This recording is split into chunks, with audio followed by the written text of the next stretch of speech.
Hey there, good morning. Welcome to the Cory Morgan Show, live on this Friday, May 7th. Lots to talk about, lots to cover. It looks like we're in for another crazy weekend as pandemic restrictions are cracking down ever tighter and rebelliousness is getting ever stronger from people. No rodeos happening this week, but it looks like quite a standoff building over in Mirror at the Whistle Stop Cafe, where Chris Scott, he's always been standing out against the lockdowns, and he's just not backing down. This is one heck of a stubborn guy, and it looks like people are going to be coming in there. But I'll come into that a little more. See everybody saying good morning there. Good morning, Jake, Sandy, Robert, and Leah, and Sep, Deb. Glad to see people are watching besides my mom today. It's always appreciated. We're doing well, and I'll go on a bit of a ramble about the Western Standard, since that's what we're all about. We're developing these new digital broadcasts. We're developing our media in general. Subscribers, if you haven't subscribed already, there's some fantastic news being written, created out there by Dave Naylor. What is this? Dollywall. I'm forgetting his first name here. These are the challenges with the live shows. I got to write better notes for myself. Mike Demore is out in BC. And we've got Linda Slobodian out in Manitoba now, giving us some coverage out there. We're truly becoming a Western publication, and we need subscribers, though. Advertising revenues aren't quite where they used to be. It's not like the days of print newspapers with hundreds and hundreds of classified ads or even obituaries and so on, where they made the money. So we've got to adjust. We have to pivot. And so the mainstream media, what they've done is they've pivoted, and they're taking tax dollars, basically. They're sucking up to Trudeau, and Trudeau's handing out the money. So you get to pay for their publications along with the CBC and such, whether you like it or not, whether you view their stuff or not. With us, it's purely voluntary. So the paywall, unfortunately, frustrates a lot of people, but it gives us the money to get those great writers to put that content out there, even the editorials and such that I post in there, to mixed reviews from people. So when I get into the show today, I'm going to have a live guest on. It's going to be Paul Hinman. He's the interim leader of the Wildrose Independence Party. We'll talk for a while. I've known Paul for a long time. He's always got some good, thoughtful things to say. I saw him at the rodeo last weekend. Of course, he's got a lot to cover as things on the provincial front warm up. The UCP is in a great deal of trouble. Brent says, thanks for the ride the other day. Were you an Uber passenger? I don't know. Just so people know, yeah, I drive Uber on the side. It gives great flexibility. It's the digital market. I like getting out. I like talking to people. It's relaxing. And once in a while, I've picked up the odd lefty that said, oh my God, I've discovered Cory Morgan's an Uber driver. That's a funny thing. It'll start me on a quick rant about the elitism of the left, because they really are. They got that sick double standard. Oh, we're for the working guy. We're for the working guy. And then for my having dared to be an Uber driver to make a few extra bucks, to get out of the house, to meet with people, to socialize. I mean, I'm a crabby guy. It's good for me to get around people. I don't run the bar anymore. They expose it. Oh my God, he's an Uber driver. By the way, lots of people reported my presence at the rodeo to Uber, trying to get me unemployed while they're at it. It didn't work, guys. It doesn't work that way. So, that elitism of the left is just something to behold. And I like exposing it. I like talking about it. I like putting it out there. You know what? There's never been a bit of work I've ever done in my life that I'm ashamed of. I'm not ashamed of being an Uber driver. That's good, honest work. Back when I was a pizza delivery driver, when I was going to St., that was good, honest work. When I was a swamper for a moving company, it was really painful, but it was good, honest work. And my oil field time. And this is honest work. As to where to donate to, you can go westernstandardonline.com. We've got the subscription window to get in there, and certainly to contribute and sponsor us and all sorts of things. And with these digital broadcasts, we've got Nathan Gita doing things on Tuesday, Wednesday, Thursday in the same time slot as me. It's really been developing. That kid can really talk. He's a smart guy, worth tuning into, and he's really developing our BC base there out in Prince George. And where are we here? Wish it was a longer drive to Airdrie because the convo was so good. Okay, I'm remembering you now. Right on. So, I've got some stuff. So here we go. Let's get into the news. Speaking of that elitism, I saw it just today. The Taxpayers Federation, I have Franco on all the time, and others from there. They've put out a thing saying all U of A employees need to take a pay cut. We're starting to come into the pandemic realities. We've got the bills to pay. We're in huge deficits, in debt. we're going to have to raise taxes or cut spending. We don't necessarily have to raise taxes. That's a separate discussion. But those discussions are finally starting as this pandemic wanes. And it is waning, guys. I won't get into the side notes on the benefits or non-benefits of vaccinations, but I do believe the vaccinations are helping take care of this and will get us behind us. But we've got years of cleanup to deal with it. And what the Taxpayers Federation found was that while the rest of us were tightening our belts, or many of us were unemployed, underemployed, and in a lot of fiscal trouble, 4,130 U of A employees got pay raises during 2020. I mean, not only did they not lose any income. See, the pro-lockdown people always have secure incomes. It's easy to tell someone else to go out of work. It's easy to tell someone else to shut down their business. It's easy to tell someone else to lay off their staff, to bounce their checks at their support.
Let me get myself back in there. Yeah, you lost sound. You lost everything. I'm afraid my computer decided that it was a good time to reboot there. Maybe it's that Bill Gates conspiracy. He's, I don't use Apple products, so Microsoft shut me down there. I doubt Bill really gives that much of a crap. Sorry about that. Thanks. This is some of the joys of live broadcasts. More reasons to sponsor. I can buy a better computer down the road, and this will happen less often. So thanks for those of you who are still there. And of course, now I lost my stream. I was just getting that head of steam up and getting the vein in my head pulsing. Somebody had asked earlier about whether or not we're covering things at the Whistle Stop this weekend with Chris Scott there. And yes, we are. And we've got Nadine Wellwood on with us. She's joined our team. She's going to be going out there in person, and she's going to be talking to people, observing things, interviewing some folks, and filming stuff. And we'll be putting those updates up as the weekend moves along. So this is going to be breaking. It's interesting. So the government, they've been cornered. Jason Kenney's backed into a corner. The rodeo embarrassed him, and it led to that absurd statement to his caucus where he said, if that's my base, I want a new base. Quite the vanity, because there's no base waiting for you, Jason. There's nobody else waiting. These are the people who put you there. We are the people who put you there. So when you turn your back on us, you're going to discover there's no other base. What did you think? You open a door and base number 2 is sitting there? You're hooped, Kenny. Who's going to vote for you? You think the NDP is going to convert? These guys are lunatics. They're not coming around. But either way, the spot that he's in, and fair enough, the rodeo caused embarrassment. To my knowledge, I haven't seen any charges. Some people have been saying I should be charged, that Derek should be charged, and of course, Ty Northcott should be charged. No charges yet. So there's pressure coming from all sides. Of course, Notley's doing cartwheels. She wants to jail everybody. There was some great, again, speaking of leftist hypocrisy going on. Rachel Notley, where the hell was that? Yes, somebody pulled up a tweet, and thank you very much for it, from the Black Lives Matter protests when thousands and thousands of people, actually it wasn't Notley, it was Nenshi, but I mean, leftist hypocrites, they all kind of sound the same sometimes.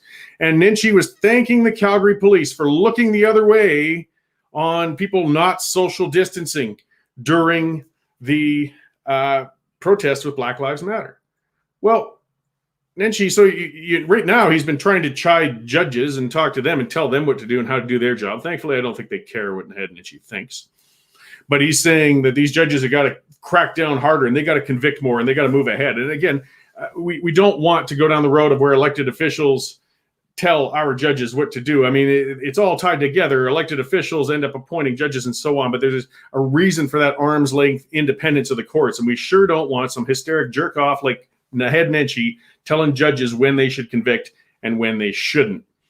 But either way, there were no charges to date on the whole rodeo thing. But what they did do was come in on Chris Scott's place in Mirror, the Whistle Stop Cafe, and they changed the locks. They kicked him out of it. They fenced it in. They've sought an injunction in advance. So this way they've said already, they've laid their legal ducks in a row, that we are going to charge people for protesting, for gathering, for doing anything at the Whistle Stop. Now, people who are very heavily opposed, of course, to the restrictions, to the lockdowns, that's not going to stop them from coming out there. It's just ticking them off further. This, was a scene from last week's rodeo, by the way. Look at that beautiful picture. Now, how Alberta does it get? Not to mention, of course, the Western Standard there in the background. We did sponsor that event.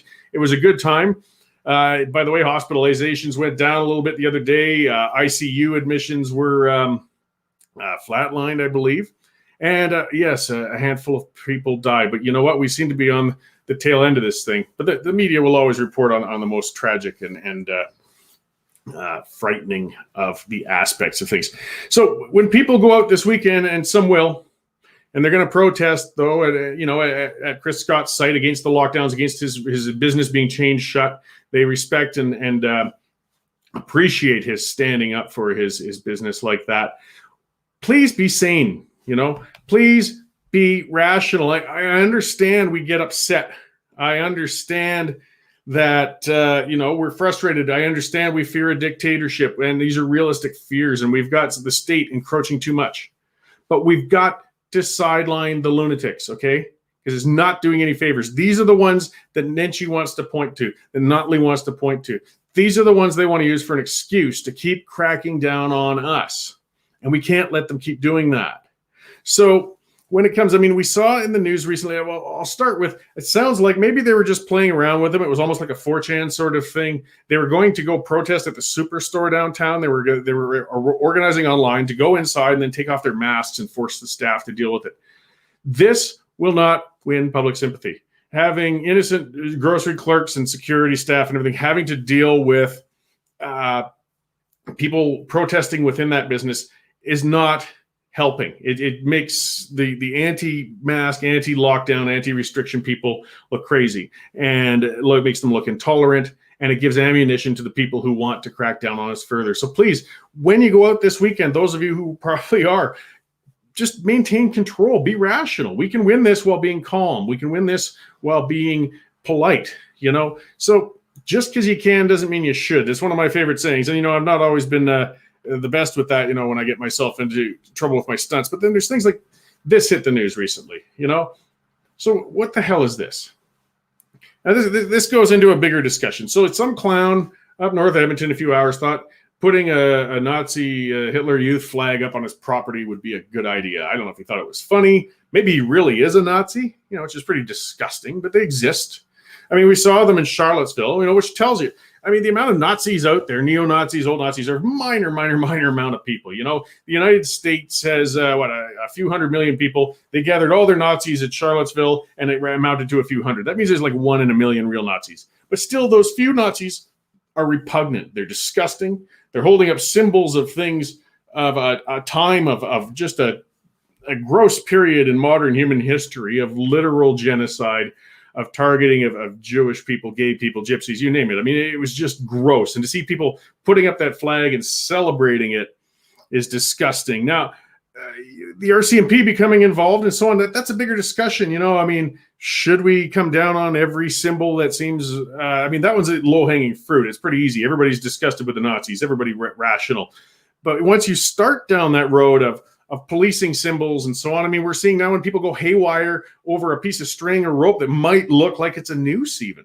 But you see, when you get wankers like that guy who sticks a Nazi flag out on his lawn, he empowers the control freaks. He gives the ones who are lobbying government to crack down on our speech, to crack down on our expression, to crack down on our ability to rationally push back against government controls. Guys like whoever that idiot was who put his Nazi flag out there is the best friend of the control freaks. So, I mean, as Crimson Suzel there, is it? Respectful disobedience is stronger than throwing a fit. That's it. And yeah, it's disobedience. It's civil disobedience. It's disobeying the law. I understand that. And that means people are going to get heated and they're going to speak up and they're going to be at times upset. But we can do it respectfully. We don't have to be like the screaming left that smashes windows and spray paints buildings and do those things. Is peaceful protest really working? Well, Leah, maybe it's not working. But I tell you what, smashing things up, it'll make it worse. So we've got to influence, what we got to reach out to is the population in general. Politicians want to keep their jobs. If they fear for their jobs, they will change their tune. And when you alienate the majority of people, when you upset the majority of people, when you've ticked them off, the politicians will go with the majority, not you.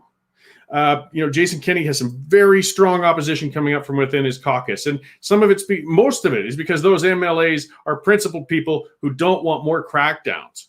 But some of it also is just because they fear for their jobs, because they are in the rural areas and they know they won't be reelected. They won't be reelected if we keep these crackdowns, so they want to save their own butt. Well, as long as we make more MLAs feel that way, then we can have an influence on them. Peaceful civil disobedience, as Brenda's saying. This one here is saying the fellow with that Nazi flag was probably trying to show what we're becoming. Moo. Well, the point was lost. All it showed was some asshole who looks like he's a Nazi. Which, people, again, they gleefully report on the CBC. Look at those Albertans. They got Nazis rising up out there. I mean, think a little harder. We can push back without crossing those lines because it ruins the discourse. And we need discourse. We need to be rational here, guys, even if we're worked up.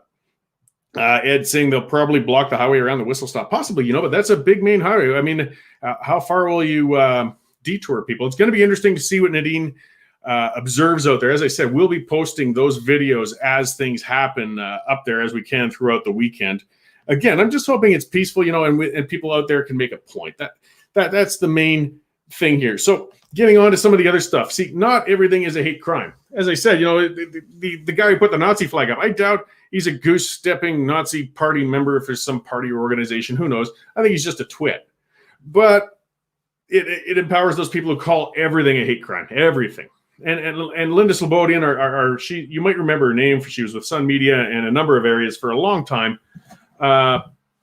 She covered. We might have seen the video of it. It was a swarming of a bunch of kids really beating down on a black kid, and people, of course, immediately assumed it was a hate crime. When it was investigated, while it was a pretty odious situation, they didn't feel that there was a hate crime behind it. It's of concern for sure. Just pulling up another story here. But we can't let them always call everything a hate crime. What we've got is some out-of-control kids, I think, and doing some very dangerous things. Swarming is scary. But again, when we keep giving them the room to call everything a hate crime, to call everything racism, they will take advantage of it. And to our detriment, it will not help us. So I wanted to pull up this story, which was quite interesting. It's called The Liberals Who Can't Quit Lockdown. And it's in the Atlantic. I don't read left-wing publications all that often, but this one was outstanding. A friend of mine sent it to me. And that's what I mean with being thoughtful, because not everybody is necessarily polarized. If we talk and we work on things, we can get some reasonability into others. So I'm going to read a bit through this. It's called in the Atlantic, a left-wing thing says progressive communities have been home to some of the fiercest battles over COVID-19 policies, and some liberal policy makers have left the science behind. See, even some people on the left are figuring it out, and they're talking about it. And if we can talk with each other, we can all work together and realize that, things have gone too far. Things are getting unhealthy. And some of the things covered in that article, again, I would suggest you look it up. It's well worth a read. So, if you Google the Atlantic and science denial, and you'll find this. So, it's showing particularly when schools were being reopened. That's a big battle in the States. Infections, deaths, everything are going down heavily down in the States. It's doing great. They're coming out of this thing. But what's going on? Well, people want to get their kids back to school. Kids are safe. We know that from this virus. It certainly doesn't hit healthy children. Most of the Americans are getting vaccinated. Their numbers are going down, but the battle is raging. There's a couple of fronts to it. Part of it's the unions, of course. The teachers' unions have loved these, paycations where they can sit at home and do online learning with the kids and shut down to have a paid quarantine every now and then when they want to take a break from even that. All you have to do is say you had a sniffle. But some of those discussions, and it's laid out in the Atlantic, where a woman was called a white supremacist, and it was said it was part of a white supremacy move to want to reopen schools. It's bizarre, it's absurd, but that's how heated it's getting, and that's how ridiculous it's getting. And how can we have a rational discussion? But again, you see, when we get idiots putting up a Nazi flag, we give these idiots who call everybody racist that they disagree with ammunition. So that's what I'm saying.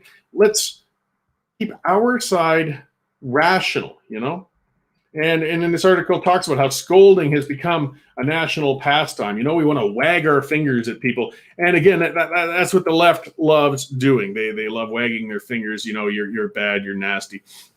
Well, don't give them that. Don't give them that ability. And again, read that article. Some of them do feel it's gone too far. They feel it's time to look at the science. We're moving on to this insane zero risk model. We really are. They think we're going to get to a point somehow where nobody will ever die.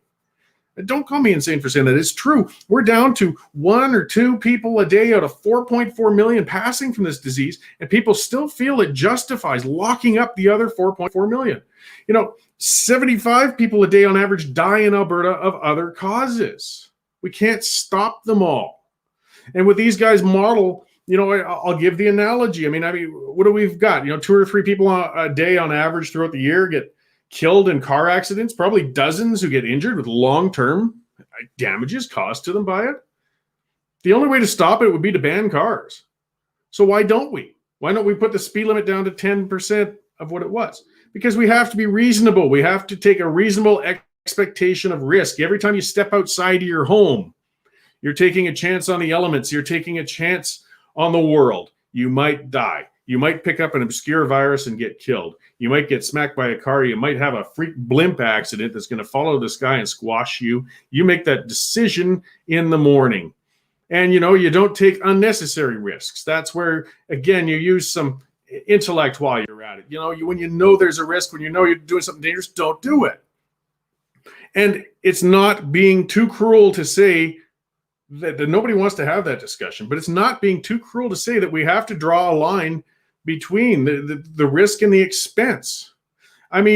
Seriously, and I know it sounds like an extreme, but it's showing the extreme end of the line. Let's say we somehow spent the money, spent the training, did everything to put a trained paramedic on every busy street corner in the country. It really would save some people. It would stop some overdoses. It would be an immediate responder to accidents. You would be able to measure a number of lives saved. So why don't we do it? Well, because we can't afford it. It's not realistic. It's way out of bounds. So that's where we find that balance. We try to determine what we can afford and how much services we can provide. That's why we have emergency stations strategically distributed to be as reasonably close to the scene of an emergency as they can, but we can't put them everywhere. And it'll be an ongoing discussion. Maybe sometimes we won't be erring enough on the side of safety, and we do need to move more so there. But we've moved this on to the pandemic. I'm getting fearful with this. When will they back off? How low will the numbers have to go? 1 person dying a week, and still we keep the lockdowns? Because that's what it feels like with a number of them. at some point, we actually have to say we're at a point of acceptable risk. Yes, some people are still going to get infected. Some people are still, unfortunately, going to pass away. Fewer and fewer are doing so, though. And it's not being unreasonable. It's not being cruel. It's not being that cold to say so. In fact, we have to say so. And not enough people are saying it. You know, that the media reports on it, and that's what gets tiresome. And that's why I love working with the Western Standard, because we can cover other things. I attended an online lecture a few days ago, and it was interesting. Actually, it was a rabbi talking, and he showed a wall, you know, and questioned all of us who were in the lecture. This wall had tiles all over, little tiny square tiles, and one tile was missing. And he asked everybody just to comment, what do you notice first thing on that wall? About 1,000 tiles and one little tile missing. And you know what? Everybody, of course, pointed out the missing tile. So yes. So 99% of the wall is perfectly fine, but your eyes are immediately drawn to the bad one. And when you get the media with 99% of the world is fine, but they will always highlight the bad one. And that's all you see. That's the only wall you see. It's all you see is the negative, the negative, the negative. And that pushes us to push the politicians further. What we saw with the lockdown right now, I don't think it's going to have a darn thing to impact on the infections and the virus. So we've seen enough around the world. This thing flares up and goes down, and I don't think governments really have much control over it whatsoever. But there's a mental attitude we've all taken on where we feel the government is responsible for everything. The government has to coddle us. The government has to take care of us. And we somehow believe that the government can fix everything, unfortunately, and they can't. But then they feel obligated to do something. That's what happened, is we had a crackdown because he wanted to look like he's doing something. Looking like you're doing something is actually in some ways more important than actually doing something. But we have to push back. As I said, as I finish this first half hour ramble before I get to Paul Hinman here, we've got an opportunity this weekend. We've got a time when Albertans can show that they've had enough and they will stand up for our individual rights and for our neighbors' rights. But we've got to do it calmly, rationally, you know, orderly. Don't cross that line. The people who want to lock us down further want you to cross that line. They want you to look crazy. They want you to look irrational. We are emotional. We have had businesses lost. We're stressed. We're fearful. We're seeing our rights being taken away. But we can push back without crossing the line. So let's do so. And again, we'll look forward to that coverage from Nadine. So that's enough out of me for a bit. I'm going to get Paul in here for a while. So I don't believe I've interviewed Paul before for podcasts, and known Paul for a long time. I don't believe I've had you on this show yet, though, Paul. This is my first, Cory, and really appreciate the work you're doing. And independent journalists can't give you enough credit for what you individuals are doing. Yeah, well, and it was great seeing you last weekend at the rodeo there. You came out and you attended and you talked to a lot of people. You know, it's hard. I mean, I do understand why some elected officials didn't show up at it. I mean, it is technically something that's illegal. There is a line of principle now. Elected officials can still participate in civil disobedience, but there's a very, very heavy price they're going to pay for it at that time. And I think none were ready to pay that price yet at this point, or at the least they'd be thrown out into the corner of being an independent MLA, and you remember that lonely corner all too well, where you would sit and model your one question every week or two, and try and corner the press during the scrums afterwards to see if they wanted to talk to you. So, and you did a fantastic job with the little amount of time that they gave you. So I appreciate it. And in your masochistic way, you're still at the politics. You're still pushing. You're the interim leader of the Wildrose Independence Party, and you are running for full leadership now? Yeah, they've started. They've opened up nominations for the leadership race. I'm out trying to gather signatures, sell memberships, and raise money so I can have enough money to join the race. Excellent. Yeah. Well, and I want to get into a bit of that as we go, but maybe we'll start though just with where things are with the pandemic. You've been one of the things, and it's funny, the left went wild with it. I did actually talk with Jason Kinney for half an hour on a podcast last fall. He gave me some one-on-one time, and the left-wing media got very upset because I started with the questioning, and I said, part of the issue, what I see is you're only getting opposition from one side. You're only hearing from the left. You need to be pushed on each side if we're going to actually find a middle. That's the role of opposition. That's the role of democracy.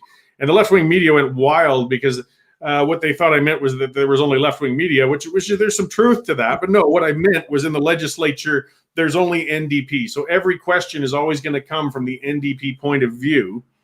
We don't have a conservative opposition. So you're kind of the informal leader of the conservative opposition in Alberta right now. you and Drew Barnes, there's really even more levels of informal, I guess you could say. Yeah, well, I don't know. Drew Barnes walks a funny walk. I can't quite tell how, where the wind's blowing. He's got this fine line and an art of being able to say he's not crossed over the line. And Jason certainly doesn't want to kick out those few. But I got to back up and say that, no, that there should have been MLAs that were there at the rodeo. When they say that we're breaking the law, no, they're breaking the Constitution, Cory. It's that this is an edict by the government saying, oh, we have to have this fear mongering. Somebody's going to die, and they've taken it completely out of context. They won't give people their day in court. It's just unbelievable the carnage that they're causing, and saying that no, there's nothing wrong. This is like stopping something, on the major highway and causing major accidents and saying, well, but we saved the rabbit that was crossing the road. No, there's carnage here, collateral damage, the individual attacks on people's living, on their livelihood. I'm sorry, Cory, you got to back up, and it's not about public opinion or anything else. This is about individual lives. This is about our Constitution that's supposed to protect those unless it's demonstrably justified. And you want to talk about people breaking the laws? Let's talk about the highest law in the land, the Constitution, which has just been shredded. Even our Prime Minister says, I'm not worried about constitutional rights. It's very clear they're not. It's wrong. They're on the wrong pathway. And we need Albertans to rally. We need them to show up at the whistle stop tomorrow and say, this is wrong, Premier. This is wrong, Hinshaw. This is wrong, Shandro. This is wrong, Rachel. You can't do this to people's lives. And until those individuals give up as much as what they're stripping away from other people, I have zero respect for these people. It's wrong, and it's time they stand down. And what their job is to give us the best information, which again, as you've pointed out, Cory, it's Main Street media. This is groupthink. You're not allowed to think. And the very first thing in our fundamental freedoms is our is our conscience, and we're not allowed to use it. Oh no, it's not about conscience, it's about coerciveness. These people must do this. If you don't do this, oh, you're hurting society. The fear mongering is unreal and it's unacceptable. And I'm sorry, I get really upset when I start thinking about it, and the mothers that I've met that have lost kids to suicide, and so much carnage. And these people just focus, like you say, that one little tile on the wall. Get real, people, get real. Yeah, well, and as I was reading a bit earlier, I had a computer crash that you missed out on, and I had everything lined up to be able to read these articles. As I said, if you find a time, read this one from The Atlantic. I know I rarely direct people towards a left-wing publication, but it's talking about the Liberals who can't quit the lockdowns. Like, they've turned this into a hill to die on, and they just can't seem to back off. And the divisiveness, the polarization, and the hysteria.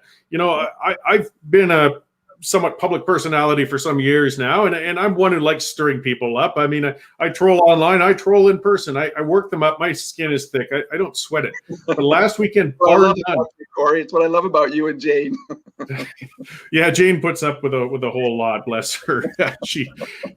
But I never saw vitriol like I saw last weekend. Like, holy cow, the amount of obscenities, wishes for my death, calls for my arrest, calls for my conviction, people wishing my family to be sick. All of this because I was tweeting live from a rodeo. Guys, read your own tweets.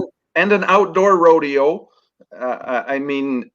Healthy people. Let's just go back to common sense and the fact of how humanity dealt with these medical problems throughout history. We've known for decades, I don't know, centuries, that when people are sick, you stay home.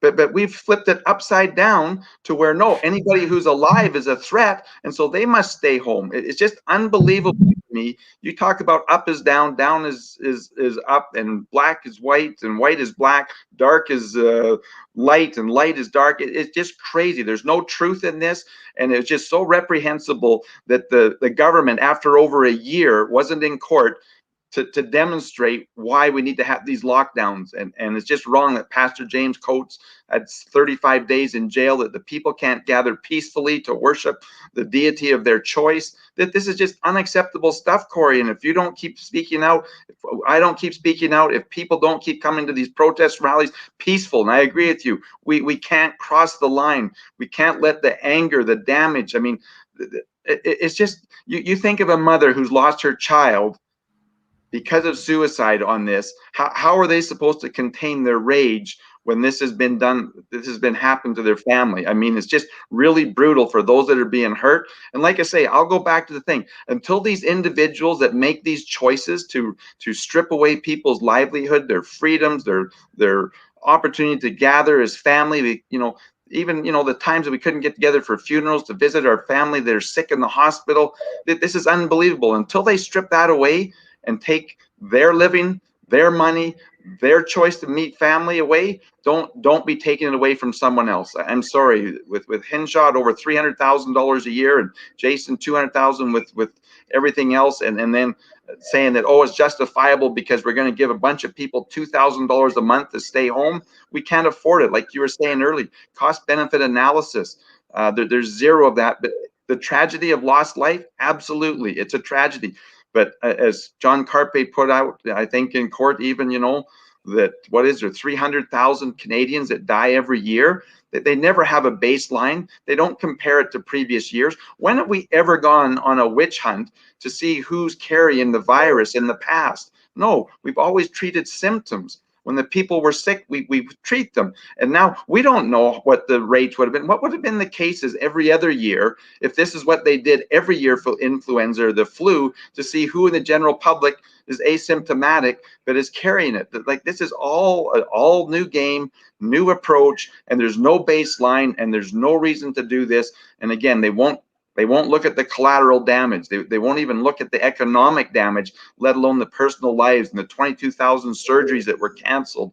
That they won't follow up and give us any of those numbers. It's really disappointing. Yeah, well, I mean, people seem to forget lockdowns aren't harmless. They come at a cost. People whimsically throw it out there. Lockdown, lockdown, lockdown. Well, hang on, guys. Like, look a little further. I mean, there's more to, you can't just do that without having an impact somewhere else. And as you said, our protection is the Constitution. Our protection is the Charter. And our remedy, if it's been stepped on, is the courts. That's where we'll have a judge look at each side and do so. But, it's been funny, and others have noted it. Like, I've been waiting for the summons to show up for the Western Standard or Tie. But they desperately want to stay out of the courts with this. We've seen that. They'll bring it right to the edge of court date, and they will drop the charges because I don't think they believe that it will withstand the scrutiny of an actual rational discussion in front of a judge. Well, worse than that, the judges that are allowing these things, like the judges are supposed to be that blind justice, and people have not got their day in court. Withdrawing the charges the day before, making people suffer, prepare, and do all of that, and withdrawing the charge, that, I'm sorry, is wrong. The criminal negligence that is going on here, the judges are cowards. They're not standing up for the Constitution, which is what they're supposed to do. And again, it's interesting that I spoke with an individual yesterday, and the light kind of went on in my head. And boy, sometimes we seem like we're pretty dull, and it takes a long time before we see the light. But all of these people, they swear their allegiance to the crown. We don't swear it to the Constitution. And that's the problem. It's not about the Constitution. It's about the crown. And I'm sorry, our courts and our judges are failing people. And it's just unacceptable. The judges have got to start standing up and realizing, you know what? These people have their day in court, and bring your evidence. To say that, oh, we'll wait till June, we'll wait till July. No, the day after Pastor Coates was arrested, he should have been able to have his first hearing before a judge and to see whether there was any evidence in what they were doing, and they failed to do it. It's just, Cory, I can't believe it. I get way too worked up about this, thinking on what I want to call is the justice system for people, the rule of law. There is no rule of law right now. It's the rule of the courts, which is the rule of the government, which is wrong. Well, I think a lot of people, unfortunately, maybe it's a failing of our educational system to a degree, but don't really understand the purpose and the basis of the Constitution and the Charter. They're not there to protect us from each other. They're not there to protect us from bugs. They're there to protect us from the government. The government should be coming to us on bended knee if they're going to ask to invoke Section 1 of the Charter to suspend rights, and explain to us at length and get our consent before saying this is a crisis so dire that we have to suspend these. They never came to us, and this crisis is nowhere near as dire as requiring that. No, I mean, last year, April 8th, they posted, 32,000 Albertans were going to die from COVID. It's embarrassing the numbers that they've used. It's embarrassing as a province what they're doing to us. None of this is justified, and it's not even getting our consent. Like you can't get consent from every individual. That's why you have individual rights. And we have that right for peaceful assembly. We have that right, for freedom of speech. And again, between the government, between social media, and the censoring that's going on, all of those rights are being trampled, and it's costing us dearly. And again, I agree with you. It goes back to our education system. People don't understand it. I've been a long-time advocate. You and I have talked, I think, for 20 years about Bastion and the law. The law should be taught in grade 6, in grade 9, in grade 12. They need to be taught these fundamental principles that the foundation of humanity is based on, and why we come together to protect one another as a group, rather than just might is right, survival of the fittest has never worked. And you see around the world, people come together to form a civic union. Yeah, no, I'll follow further on that plug for people who aren't quite the political weenies that we are. But Bastion, the law is short. You can Google it, actually, and it's really the pure prime basis of individual rights, and it's laid out in good common sense language. If you want to dig deeper into John Locke and all that, great. But I mean, for a nice quick shot of the real true basis of individual rights, that paper is essential, and it's long lost and forgotten by too many people. So I appreciate you bringing it up. And so getting back, it's just so important, Cory, because you hit the nail on the head. It's about education. It's about knowing better. I mean, the cognitive dissonance that's going on here, people have got so much propaganda. Even now that they see the information, they can't process it. They just can't. I always liked, and I think I shared this with you years ago, that picture of the old lady, and inside that picture down below is a young lady that's very vibrant and outgoing, but yet most people will look at it and they'll see the old lady. And again, it goes back to those mosaics that you're saying, what's the little individual pictures and what's the big picture on these things? But no, it's very disheartening that the way our education system has taken away rational thought for people to be able to read, understand these things. It's more propaganda than about teaching people. And I want to say, reading the classics of history, that there's just so much great information out there. And like you say, I don't know too many people who have read John Locke. That, boy, everybody, like I say, starting in grade 6, has the ability to read Bastion and the law, let alone the broken window and what is seen and what is not seen. All of those great essays they're eye-opening if you'll read them and not be blind to it. Yeah, and I mean, for those who don't want to read all that, well, they got us, to be able to get out there and encapsulate it and put out the importance. But I really suggest that one because it's a good short one. Getting back to the early part of this and a little bit of discussion, a little bit can be forgiven. I think a year and change ago, at least for the panic, we didn't know what we were dealing with. There was fears. There was people who genuinely believed that we were going to have tens of thousands of people dying in Alberta, and we hadn't had 14 months of experience to see otherwise. So we're getting pretty darn concerned. We found now that we've been, in many senses, fortunate as far as a pandemic will go, that this thing typically only targets, well, I hate to say it, but people who are very vulnerable, and then chances are we're going to pass pretty soon anyways. I mean, we don't want anybody passing any sooner than they absolutely have to. That's part of our humanity. We want to make sure that we can all live our lives as fully as humanly possible. But those projections from back then were horrific. They were terrible. I mean, people should be fired for how bad those were. But again, a little bit of forgiveness can be given back then. But now we're getting into 14 months later. I mean, and a few months ago, did you see Tam's rocket ship? I mean, this insane curve that went off the top of the chart.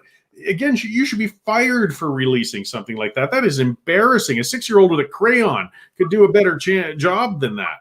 And the provincial government is putting out models that are consistently garbage like that as well. And they're modeling their policy based on these still to this day. It is total fear mongering, and trying to back up their ridiculous view on this. And this oppression that's going on has got to stop. And again, the idea of tyranny of the majority is wrong. And I'm sorry, but this is a major fight for those few freedom fighters, those Alberta patriots that just say that enough is enough. But I am very nervous that they're going to keep, just attacking. And again, on Saturday, what draconian measures are they going to try and take there? It's just unbelievable to me, the measures that they're taking, that the doubling down time after time, and the fear mongering. And yes, there's young people dying from this also, but they don't also talk about the young people that are dying from the vaccination and other things.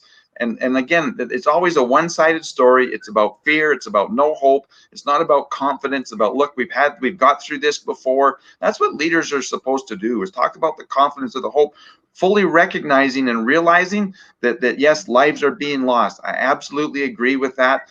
And we can't stop that. And again, your analogy, I always use the analogy because there's more people that get killed by driving and stuff, that we need a safety officer in every vehicle. So if somebody's not driving safely, they can hit the brakes or slow the vehicle down. But it's not realistic. And these things just aren't realistic, to think that we're going to have this safe society. The only way we're safe, lock everybody up, isolate everybody, and have robots distribute our food and our daily needs to us. And who wants to live like that? Yeah, it's just too much, and we're locking up the healthy. We've discovered, again, it's the vulnerable. That we should have known that right off the bat. Then let's take them and isolate them. There's where some of the biggest errors happened early. Alberta was guilty of it. Sweden was guilty of it. People couldn't understand why our infection's still low in Sweden with the lack of restrictions, but their deaths were high. Well, because initially at the start of the pandemic, they took their infected people and they put them into their care centers. They put them in the worst possible place to put them for treatment, and it caused a horrific amount of deaths, unfortunately. But we've learned from that. Cory, let's jump on that, because that's the real problem. We should have had field hospitals set up so that these sick people could be moved in and treated and isolated, not bring them into the heart of our medical system, which again has been, we've had hallway medicine for over 20, 30 years. We've had wait times longer than I've been involved in politics, which is way too long. But our whole system is broken, and they're protecting it. And what's most nauseating to me and just so distasteful and so uncompassionate is for Kenny to keep saying, oh, our job is to protect our healthcare system, not our useless, mixed up, backed up government monopoly healthcare system. He had a year and they've spent billions of dollars. They did nothing to make a robust system that we could actually, treat these people, their sickness. And again, they never, ever talk about treatments. They don't look at, the different trials that have gone on around the world to actually fix this cure. They don't want to do that. It's quite obvious that their desire is to perpetuate the fear mongering, to hurt people. And I don't know, this is just crimes against Albertans, and people need to be held accountable in a court of law.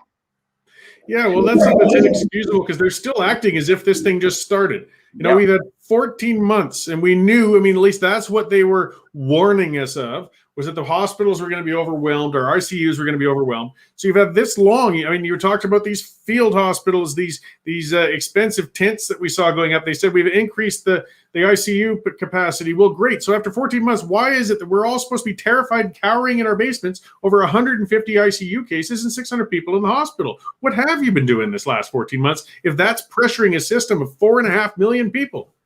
That's not even one field tent. One field tent, I think, is 220 units. Not even one field tent, $7 million, I think, to put up and to fill with people and equipment. And we spent billions of dollars. And like you say, we put them back into the system, even lining up for the shots.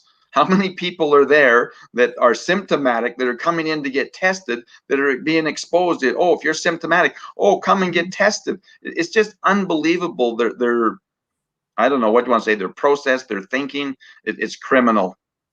Yeah, what a horrible irony to think of a vaccine lineup turning into a super spreader event. And that's a possibility. So maybe we should pivot a bit, though, and get a little off of the pandemic and into the full political. I've got you there, because it does lean into, for example, we've got an intractable system. It's the Canadian Health Act. We're bound under a socialized medical system that makes it very inflexible, very difficult to reform. That leads more to perhaps the means of the I within the name of your party there with the independents. What's the Western Independence Party working towards? I guess I'll start with your mission statement. Wow, you didn't tell the mission statement. Wow, well, there's Just four. just a little question to start. Oh, I better pull it out and read it. But I didn't need verbatim. I just. Oh, well, the mission is to stand up for Albertans. The mission is to realize that we're in a broken, dysfunctional country that it's not going to change. And if we don't stand up for Albertans, we're going to lose what little we have left right now. And we need to put our house in order. We need to actually take the proper steps of collecting all the taxes here, having our own police force. We need to have our own Alberta pension plan, our own employment insurance. We can't be ruled by Ottawa, and their so-called public policy on the environment is draconian. They're hypocrites, and yet they want to shut down one of the best environmental labor and places in the world for developing clean, responsible oil. That this is a vicious attack on Alberta, on freedoms, on our opportunity, and it's just unacceptable. And so the Alberta, the Wildrose Independence Party, you said the Western Independence, going back to your old roots. But the Wildrose Independence Party is about Alberta. It's about individuals. It's about government being restricted in its size and its scope. It's about using the public trusts of funds and taxes properly and prioritizing that. It's about fixing our healthcare system. I mean, the courts ruled years ago that waiting in line for a health procedure is not health care, and this monopoly has to be broken. We need the funding following the service. We need the funding following the student. We need to take away these government monopolies that have failed us for years. And that's what the Wildrose Independence Party is about, is taking the proper steps so Albertans can have the confidence and realize that we're going to be in the top 15 nations in the world as an independent country. All of those bogus fear-mongering that they use on why we shouldn't be independent are wrong. We're actually stronger as a nation, and we just want to take the steps, do what's necessary to produce that independent Alberta, and then let Albertans in an honest referendum decide whether they want to stay part of Canada or be a sovereign nation. Yeah, there you got a lot of that statement there. And yeah, sorry, I didn't want to throw you on the spot, but I mean, we could talk pandemic for hours. I want to cover the party because you've got such an important year. Sometimes you're going so fast, though, that when you say you do a 180, it's kind of a carnage. And so my mind's been too much on COVID. Got to go back to the real problem. This is a political problem, and it's only going to be the people involved in politics that solve this. Anything less, I'm sorry, the torture goes on. Yeah, well, I'm getting you ready for getting back into the legislature where they'll throw curveballs back at you again.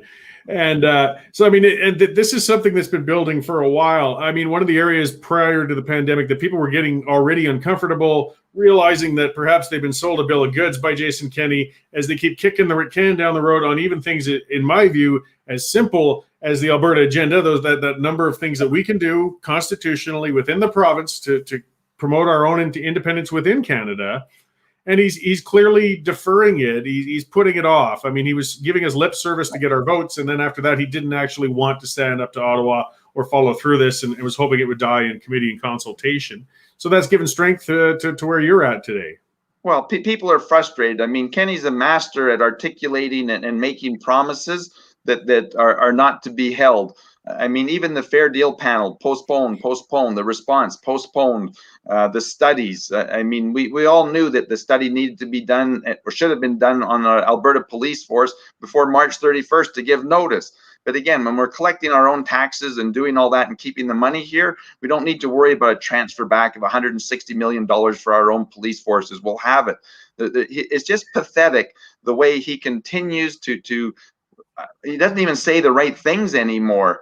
But again, it's all about, we're going to study. These are all strategic plans on keeping people in line, hoping for a brighter day, and it's not going to happen. He said that he's a federalist, and his eye is not here in Alberta, and he certainly didn't come back to Alberta for Albertans. He came back for Jason Kenney and whatever his future desires are, what he's aspiring to, whether that's prime minister, whether it's to be part of the global elite at the World Economic Forum. I don't know where he's aspiring to, but it certainly isn't a strong and free and sovereign Alberta. Yeah, well, I mean, Kenney stated recently that he's seeking a new base, so that's fine. You've made it clear, and you're providing a home for the old base, so I appreciate that. and a much more honest one. I can't see you turning around and suddenly becoming a hardcore federalist in 6 months or a year. Something he has followed through on, and again, I think he took too long already, but whatever, we'll take what we can get, is we're looking at an equalization referendum this fall, which I think is a real opportunity, though. I mean, it's a moment where we can have regional issues on the discussion table for a solid couple of months, even if it's futility kind of to throw that against the wall. The government will just tell us to roll it up and stuff it. But the exercise in itself, I think, will be productive. I mean, for Albertans, for organizing. Will the Wildrose Independence Party be taking an active role in campaigning during that referendum campaign? Well, we will, but again, this is just another facade. It's a distraction. This isn't what we should be having a referendum on, and it's wrong. You know, we should be having a referendum, and Ralph failed to do this, and boy, we paid a price. You know, he had a balanced budget legislation. Had he passed a referendum on that, Stelmach couldn't have flipped that over, and we couldn't have had these last, 15 years of deficit spending, because they would have had to have a referendum from the people. We need a referendum on recall. So legislation can't just be changed the day that they're in there and all of a sudden somebody's recalling, oh, we're going to change that legislation. There's important things that should be on a referendum. Having a discussion on equalization, we already know the outcome. We know Ottawa's response to that. This is a strategic plan to delay and strategize for an election policy. It isn't about putting Alberta in a strong position. And I'm sorry, I can't give him any credit saying he's going to have a referendum on equalization. Good grief. That's like having a referendum with your kids on whether they want to eat food or go to the candy store. There's nothing beneficial that I see in it other than it continues to keep people riled up and upset, which is a blessing, because then we come to the realization that the best thing will be is that when Ottawa looks at it and says, oh, you guys aren't happy with equalization, don't worry. Once you're broke and there's nothing left out there, we'll stop equalization, because we're not going to be sending any money back after we've bled you to death. Yeah, well, and that's fine. That's why I look at this referendum, though, as a dress rehearsal. Let's get it right before the important one comes along, the real one, which we will not get out of the UCP, and we know that. And that's another area that ticked me off. As I said, I was supportive. I wrote a column recently. I mean, I really did have high hopes. I mean, we'd had 4 years of Notley. I wanted to see some good government. I did like where Kenny had been in Ottawa and his Reform Party time and his taxpayer time. And I've given up. Yeah, Cory, I got to interrupt you there too, and I apologize. I was so excited. I mean, he had me so bamboozled. He talks the talk. He knows it. He understands it all. I was so excited. I thought, man, I will never have to spend another day in politics for the rest of my life. My expectations were way too high, and so with that, my greatest disappointments have been this. I really thought that life is going to be great for Albertans. He's going to stand up to Ottawa. He knows about jobs. He knows about the free market. He knows about all these things. He's talked about all these things for years. But again, the true test is always when you get to make the decision, when you have the power, then all of the the facades come off and we see the real individual. And I'm sorry, but Jason Kenney is not an Albertan. He doesn't care about Alberta. He's aspiring for something else. He talks about being compassionate, saying he's got to save lives. Well, then do the numbers, Jason. Look at the collateral damage and quit telling us about COVID. Give us the whole picture. I'm sorry, it's just unacceptable, and that's why we've got to have a Wildrose Independence Party, so people who believe in principles, who believe in justice, who believe in small government, who believe in freedoms, they have to have a place to go. Wildrose Independence Party.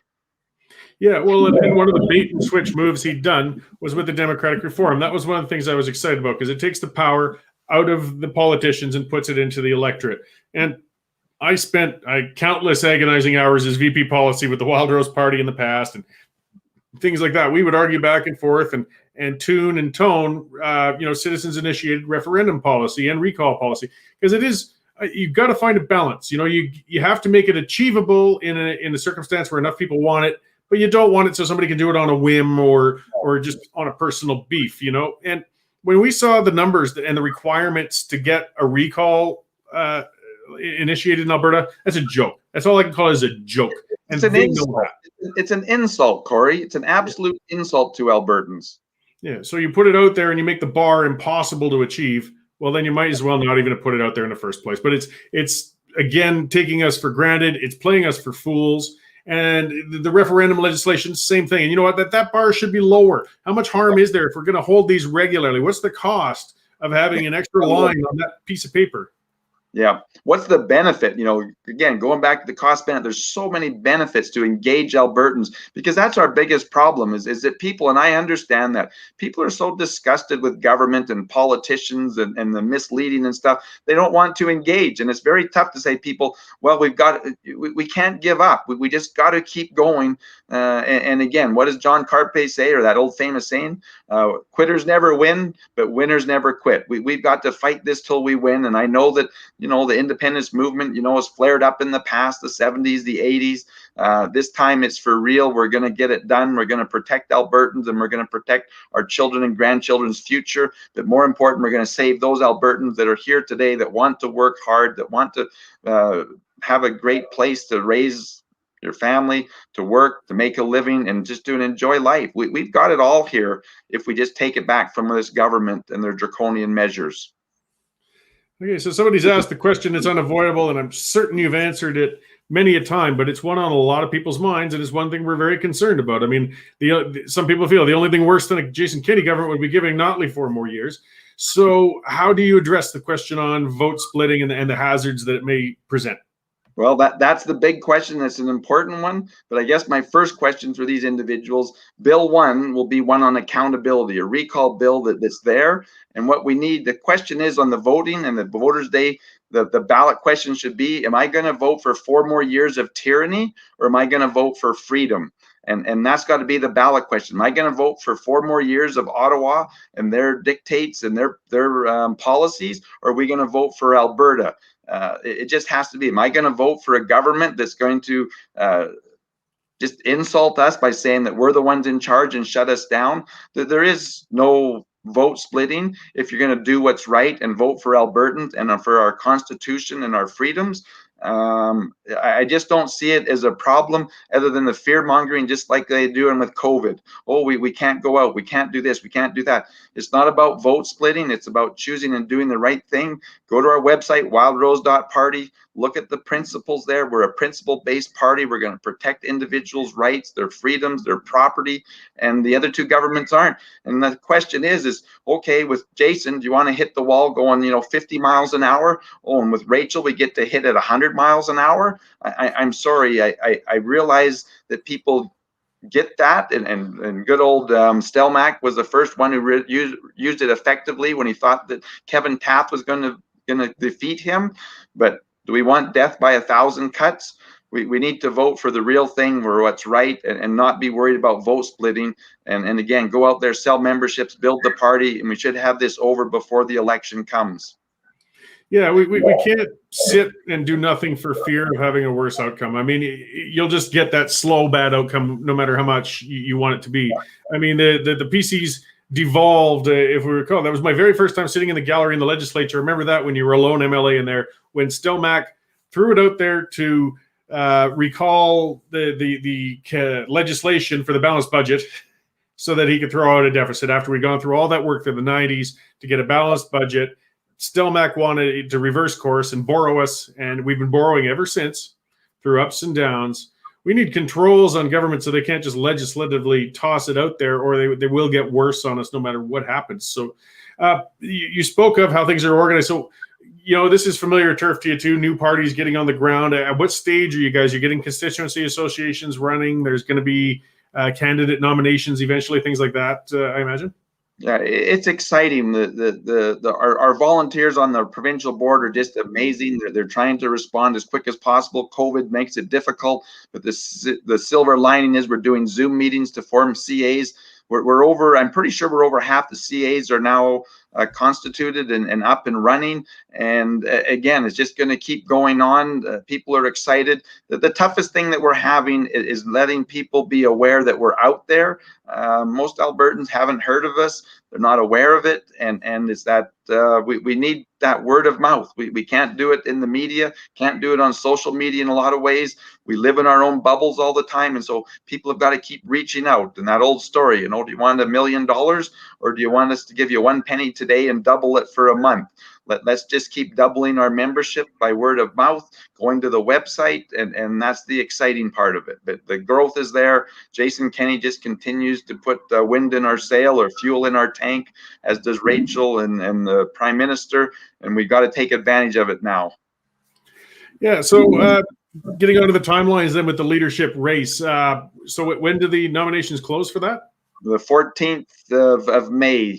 Oh, pretty quickly here. Okay. Yeah, a week, I think. And assuming it's contested, what are the timelines following up on that then? Then I can't remember whether it starts on the 2nd or the 4th of June, and the voting will be the 27th of August. Okay, and I'm going to go out on a limb. I haven't read and checked into it, but it's going to be a one member, one vote, no crazed, weighted by region or municipality or anything like that. Yeah, yeah. What a attack on democracy with all of these crazy voting systems and whatever else. The real challenge is going to be with COVID on whether or not we can get together at a convention, how we're going to do it, but always one member, one vote. Good. Yeah. Well, on the federal front, we've seen the disappointment what happened when they've taken that and just destroyed the system. And we've had 2 federal duds in a row. I mean, that's where it makes it clear. If we're going to benefit ourselves, we have to do it within Alberta. We're really kind of just pissing in the wind in Ottawa. Cory, you've been on the independent bandwagon a long time, and you've understood it. You're a libertarian. You understand the importance of protecting the individual, and it's individuals that build society, and it's individuals that need to be protected. And as soon as you say that this is for the benefit of the group, it isn't. It just never is. You can't sacrifice the individual and say it's the benefit for the group. That the individual needs to be that individual who wants to make that personal sacrifice and fight for our freedoms. Okay, so Todd's asking, there's an AGM scheduled for July or some sort of convention? Oh, no. I mean, we've had an individual who's put out an email that has stepped outside his area, and the board will figure all this out. I have full confidence in the board, but no, there's no AGM in July. Okay. Well, those are the challenges and small party organization. I mean, the only things I can lend from past experience with people is keep patience. Not everybody always agrees. It's a formative time. Nothing kills an nascent movement faster than infighting. Sometimes it takes a little compromise, and you won't always get your way, but you often will. And as long as the voices are free, hopefully the interests of the Albertans and the party members will always rise to the top. And I'll give my plug. I'm hoping to see some other people running your leadership because I want to see a contested campaign and everything. But as far as politicians I've interacted with over the years, and more than I ever imagined I would, and they aren't all bad by any means, though people get pretty sour on them. But I found you to be nothing but honest and straightforward. I really have appreciated that on your part, Paul. Perhaps that's part of why you never quite ended up premier the last time around. If you're willing to sell out principles and go the other route, you might have gotten there, but we all would have suffered for it. So in closing up, what else would you like to share with the listeners before we let you get back to your work organizing and I'll get back to my work ranting? Well, I just really think that it's important that we take that step back and have the patience and realize what are really the problems. We got to go to the root of the problems. And the number one root of our problem is our flawed constitution. To have this clause, this notwithstanding clause of demonstrably justified, and the courts don't even follow that, is wrong. To have this idea of redistribution of wealth, to have this idea of a central government that can decide what industries you can and cannot participate in, all of these things are problematic. And if we're going to have a future and a life for Albertans today, we actually have to have a government that's restrained and its scope is to protect the individual. It needs to be constrained in a constitution that doesn't allow it to run deficits. It has to have a limit on how high a tax can go. For example, I believe that April 1st should be tax freedom day, not June or July. All of these type of things, we need to restrain the size and scope of government. We just ask people to go to wildrose.party, buy a membership, donate, appreciate donations to my leadership campaign. I've got to come up with $30,000 to enter the race by the 14th. It's not an easy task with what's going on with COVID, but there's been a lot of generous people. I need a lot more, but these are, it's always that silver lining. These are tough times, but they're exciting times. The opportunity is there, and it's when we're hurting and we've had bad news that we step back and we reflect and realize we need to change direction. We need to look after ourselves. And the old thing, on the airplane, we got to put on our own oxygen mask. And that's so critical here. This is about Alberta and our future. And I'm just excited to be part of this. and going forward and actually respecting the individuals and the voters out there. And as you know, the number one thing for Paul Hinman has always been accountability through recall. I believe that if 20,000 people have voted in the last election, then you need 10,001 signatures over a 4-month period to fire that individual. And without accountability, without balanced budgets, this carnage is going to carry on. And we got to fight for people's freedom of assembly, freedom of speech. All of these things we know are necessary. And it's exciting to be back in the battle, as much as I thought I'd never have to be here again. Great. Well, thank you very much for doing the battle, and thanks for joining me today. I'm certain we'll be talking again soon. I really appreciate it. There's always going to be more for us to go on about. So thanks again, and we will see you soon. Thanks for your ranting, Cory, and keep it up, because we need more of that freedom thinking, free individuals, and not the group think. It's really becoming a problem. Great. Thanks. So there we have it with Paul joining me there. There's a race going on. There's a lot of growing pains, as some people have pointed out, and there will be questions. It's a difficult road. Something I've done, I've been involved in party politics provincially, since I was in my 20s, federally as well. I learned a lot. I haven't learned it all by any means. Something right now, for the first time in my life, I don't have a membership in any party. I don't want a membership in any party.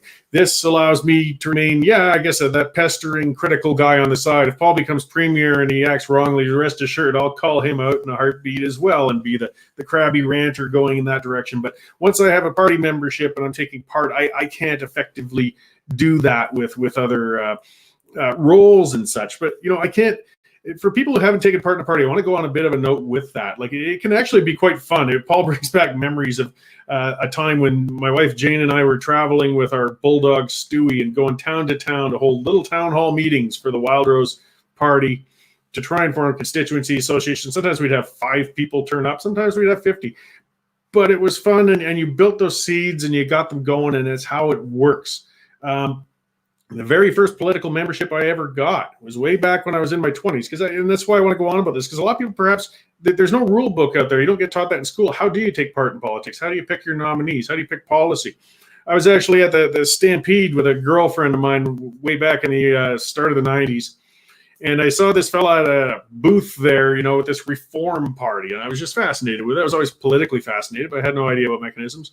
And this guy stood there and talked to me for a good 15, 20 minutes, this long-haired kid chatting with him, and sold me a membership at the Reform Party. I was just so proud as punch to have this membership. That was Preston Manning. He was working himself on the ground, getting that party going to larger events like the Stampede and other fairs.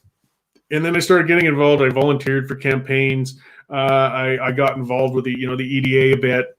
And it grew from there, to the point where, I even formed a party, the Alberta Independence Party of the year 2000. But get involved, because people don't know how and where. So, Paul gave the link there. I think it was wildrose.party or something like that. It's easy enough to Google. And there's others. People are talking about the Maverick that's in its formation. Or even if you think then that you can fix or help with the UCP, then buy a membership with them and get involved. It can be productive. If we sit back, the others will take care of it on your behalf, and they won't necessarily have your behalf in their interest when they do it. So, most parties, they differ here and there a little bit, but you purchase a membership, it'll, of course, they will spam the heck out of you. Don't worry, you won't have to worry about communications. You'll know what's going on once you're in their lists. And you can take part in policy meetings, town hall meetings, run for yourself perhaps, or help out on a campaign. These things can be fun. They can be stressful as well, but it's really important. Like, participative democracy means we have to participate in it. You got to get up. You got to get, in there and get working with it. And as Paul's pointing out, turnstile. Yeah, you can be a member without agreeing with everything. There's one of those killers in small parties, and getting rolling. That would be so frustrating, and people be working so hard. Most of us get along with 90% of things, but somebody will have one hill to die on, and they will not get their way with a particular a policy or an amendment or something, and they'll turn on their heel and they'll stomp out the door. And I know we take things seriously. We take things personally. But but you have to remember, again, it takes some compromise. Don't stomp out the door with a policy that doesn't go your way. When I was on the party executive, things didn't go my way quite often. I just had to learn to deal with it. As a party member, you just keep pushing, you move along with it, because it's just really important. We got these parties coming. We're not going to get large change out of the establishment parties. We're not. The UCP is not going to get us that regional change, that systemic change that we need in Alberta. The Conservative Party of Canada, I think most people can know for sure in looking at O'Toole, we're not going to get from them what we need in Alberta. But if you do want to hope that those parties, if you do, fine, join them though. Join them, get a membership, get active. If only to practice in other campaigns and such. It's a learning experience, and it's really, really important.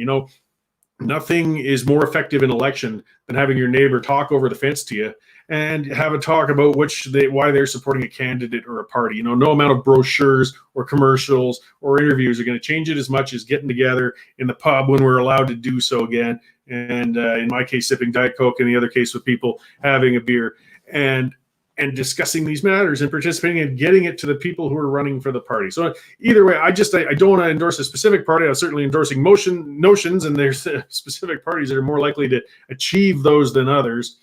But I really think we'll all be for the better when people take direct part in politics. That's part of what I like about systems where there's referenda and citizens initiative and things such as that as well, because people can take an active part in policy formulation. In fact, if we get that sort of policy, you could do it without being a member of a party.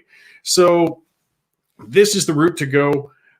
Somebody asking how to get stickers and such to hand out, and I would suggest just emailing one of the parties, whatever one you're asking about, and I'm certain they'll get back to you if they've got things like that. Here we have, you have to be a member to come to our constituency association meetings from Paul. Yeah, and parties have different rules about things like that. Constituency association meetings might have some inside stuff going on, whereas a town hall meeting is for the general public. As I said, these are the things you learn as you get involved with a party. But it could be a good time. It could feel productive, and it's all good. So getting back to other things, we have a crazy weekend. I believe before my computer crashed, I was on about the Taxpayers Federation. They put out that thing with 4,000 U of A employees had gotten raises in 2020. And now they've said that they're going to cut pay, but for non-academic staff. So yes, everybody else, I wanted to get back, and I was going to tie that into my thoughts on left-wing elitism. So they realize we've got to cut corners, we've got to tighten our belts. So we're going to cut everybody at the university except the academic area. We got a bit of a double standard, and again, that's that thing, as I said, when someone look down their nose, because I drive Uber sometimes to make a few extra bucks. The academia or beyond pay cuts, I rest assured, if you want to see some people drive a nice car, see a university prof sometime. You want to see some of the biggest houses in any city, look in the area surrounding the university. And often, they're the staff there. No, not the janitorial, not the food serving, not the people doing the other such things. It's the academics who will not be getting cut. So the Taxpayers Federation said, hey, guys, you should be taking a haircut too. You're no exception here. So do so. Just to put out with lobbying as well, the Taxpayers Federation, I've had Franco on a number of times. He's really good. He's outspoken. We're going into a period of rebuilding. I really hope we rebuild. We need some serious fiscal accountability. Inflation's probably going to be smoking us. Unemployment's going to be smoking us. The hospitality industry is getting the crap beaten out of it. I really hope people do go out and stand up for Chris out in Mirror in the weekend. And we've got to push back. If there's no pushing back, the government will, as I said earlier to Paul, go only one direction. If they're only getting it from the pro-lockdown, pro-business crushing, pro-welfare state group, then that's the way they're going to move. So we have to push back peacefully and rationally, because we've got a lot of bills to pay, and it's only getting worse for waiting. I owned a pub for 5 years until just a year and some ago. I sold it, and they're still at it, and good on them, and I try to support them how I can. But that's a tough business at the best of times. And what people are forgetting is a lot of these small businesses that are still hanging in there right now, and good on them. What a year. The Canadian, the Federation for Independent Business put it out, I believe, the average Alberta restaurant is over $300,000 in debt now from this last year, just this last year. That's how they're hanging in. Some of it's those government loans, programs, others their own lines of credit. Smaller restaurants, you have to finance your own house. If you want to see a banker's butt tighten up fast, ask for money and let them know you own a restaurant. I assure you, they almost want to rip your credit card out of your wallet once they know you're in that business. They do not like lending money there. So these people have borrowed on every possible way they can to hang in there. And when things open up, it's not going to be like a light switch turns on, they're back in the money. They're in a lot of trouble. What is going to happen when they lose that wage subsidy for the staff that are in there? What's going to happen when they lose the rental subsidies? Because they're being heavily subsidized right now. So unfortunately, I hate to say it, I'm pointing at the missing tile, but we're going to see a whole lot more businesses go under as soon as all those subsidies and programs end. They're just hanging in there by that. So we need to pressure areas to at least help with tax relief, get the government out of our face, deregulate things, and yes, spend less money. And that's where the Taxpayers Federation was coming in. You know what we've got? And again, the academia, the ones who are often pro-lockdown, well, yeah, it's easy to tell other people to lock down when you're making $300,000 a year to teach courses. For the people in the real world, it's not so easy. You can't just switch over and live on CERB. It doesn't work that way. But it's funny, talk about ivory tower. They really don't understand what happens outside of their institutions. So let's keep pushing back, because things are only going to get worse for waiting. Another giant and frightening issue, speaking of infringements on our personal freedoms, and some of them are, they're all important, but some are more pressing than others. And free speech, free expression, it's kind of been said, you don't have any of the others if you can't speak up. And C10 is going through the House of Commons.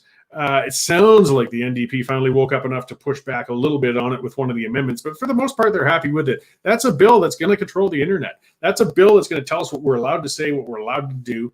And we're not talking about big broadcasters. We're talking about little ones like the Western Standard, or even my own personal channel. They have brought it down to the level of individual content producers will now be suddenly under the regulation of the government, telling them what they can or can't report on, or what they can or can't talk about. This is scary, guys. This is a precedent we can't have. We're in a fantastic time with more access to information than we've ever had. And yeah, it also means we have more access to BS than we've ever had. There's some truth to that. Sure, that's a problem. But, the responsibility is on us to cut through the BS, not the government. Pick your sources of information. Check your sources of information. Don't throw it in the lap of government to determine what your precious ears should be able to manage and hear and what they can't. Because the government's only going to determine what's in their interest, not in yours, because often those interests are very different from each other. So I'm going to leave it at that this week. A single guest. It was a good rant. Unfortunately, again, just people can't get a break. The weather's supposed to be pretty cool this weekend. So that last little bit on those restaurants that spent thousands and thousands of dollars to build patios to try and keep open for a bit, they got a couple of days of reprieve before the crackdown really smokes them. And it's going to be pretty tough to get people on them in that cold. But if you can, bundle up, put on some clothes, get warm, patronize these places, help them out. They need the help. And if you can, get up there to mirror, support Chris Scott peacefully, rationally. Get up there, stand up for yourselves, get involved in these parties. That's my message for the week. Get out there, get active. Nobody else is going to stand up for you on your behalf. You got to do it yourself. So thank you all very much. By the way, Nadine Wellwood is going to be covering things on the weekend out there at the Whistle Stop Cafe. We'll upload and update those as we get them. Monday I'll be back. I'm going to have a panel actually with some business owners impacted by the lockdowns. They won't have anything else to do because it's been illegal for them to do business, or it will be after this weekend. And that'll be with Colin Wolf, who has a gym, I believe, and Natalie Klein, some people might have heard of, hairdresser up in Innisfail. And I'm going to see who else I can round up for then. And on Tuesday, Wednesday, and Thursday, Nathan Gita. He's a fantastic young fellow out of Prince George. He gets some great guests. He's going to be on between 10 and noon, and is well worth a listen. If you haven't been able to catch the whole episode, search us out, Western Standard, on the podcasts. The audio versions can be downloaded. Subscribe on Facebook. Subscribe on YouTube. That way you'll get the updates when we do these live things and when we upload other things. That's part of it. When Nadine is sending us stuff, it won't necessarily be live, but we'll upload it. And if you're a subscriber, you'll see it as soon as it gets up there on the site. So you can see the news break, because you know that the mainstream media is not going to give good coverage of whatever happens there this weekend. So we can get honest coverage from the Western Standard. It'll be going up there. Subscribe and keep track. Thank you all. Really appreciate it when you tune in. And I will see you all on Monday.